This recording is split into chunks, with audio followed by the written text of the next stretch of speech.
एक बार की बात है, एक छोटे से गांव में रिया और रवि नाम के दो भाई बहन रहते थे। वे दोनों बहुत जिज्ञासु थे और हमेशा नई नई चीजें खोजने के लिए उत्सुक रहते थे। एक दिन जंगल में चमकदार पत्थर मिला, सोने की सीई दिखी जो आसमान की ओर जा रही थी। रवि, यह क्या है? रिया ने उत्साह से पूछा।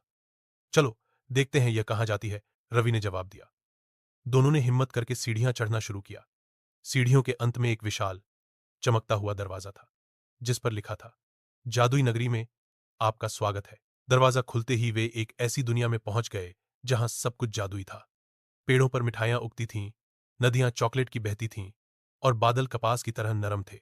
वहां के जानवर बोल सकते थे और हर जगह रंग बिरंगे परियों के पंख चमक रहे थे। जादुई नगरी में उनकी मुलाकात चुलबुली नाम की एक छोटी सी परी से हुई। चुलबुली ने बताया, यह नगरी जादू से भरी है, लेकिन यहां एक समस्या है। हमारा जादुई फूल जो नगरी को रोशनी देता है, काले जादूगर मायावी ने चुरा लिया है। अब नगरी का जादू धीरे धीरे खत्म हो रहा है। क्या तुम हमारी मदद करोगे? रिया और रवि ने एक दूसरे की ओर देखा और हामी भर दी। चुलबुली ने उन्हें एक जादुई नक्शा दिया जो मायावी के काले किले की ओर ले जाता था। रास्ते में उन्हें कई चुनौतियों का सामना करना पड़ा। पहले उन्हें एक पहेली सुलझानी पड़ी, जिसमें एक शरारती बंदर ने सवाल पूछा, मैं क्या हूं? मैं हवा में उड़ता हूं, पर मेरे पंख नहीं। मैं रंगीन हूं, पर मैं पक्षी नहीं। रिया ने तुरंत जवाब दिया, गुब्बारा। बंदर खुश होकर हट गया। फिर उन्हें एक जादुई झील पार करनी थी, जहां पानी में उनकी परछाइयां शरारत करने लगीं। रवि ने हौंसते हुए अपनी परछाई को गुदगुदी की और परछाई हौंसते हौंसते रास्ता दे गई। आखिरकार वे मायावी के काले किले में पहुंचे। मायावी ने उन्हें देखकर जोर जोर से हौंसते हुए कहा, तुम छोटे बच्चे मुझसे जादुई फूल छीन लोगे।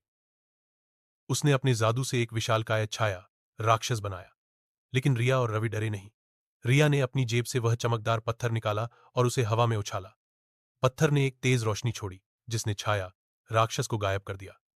मायावी हैरान रह गया।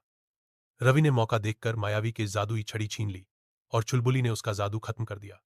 जादुई फूल वापस मिल गया और नगरी फिर से रोशनी से जगमगा उठी। जादुई नगरी के लोग रिया और रवि के आभारी थे। चुलबुली ने उन्हें ढेर सारी मिठाइयां और एक जादुई पंख भेंट किया, जिससे वे कभी भी नगरी वापस आ सकते थे। जब वे घर लौटे तो उनके चेहरों पर मुस्कान थी और दिल में एक अनोखा अनुभव। उस दिन से रिया और रवि ने समझ लिया कि हिम्मत और दोस्ती से कोई भी मुश्किल हल की जा सकती है। और हां, वे कभी कभी उस जादुई पंख का इस्तेमाल करके जादुई नगरी की सैर करने चले जाते थे।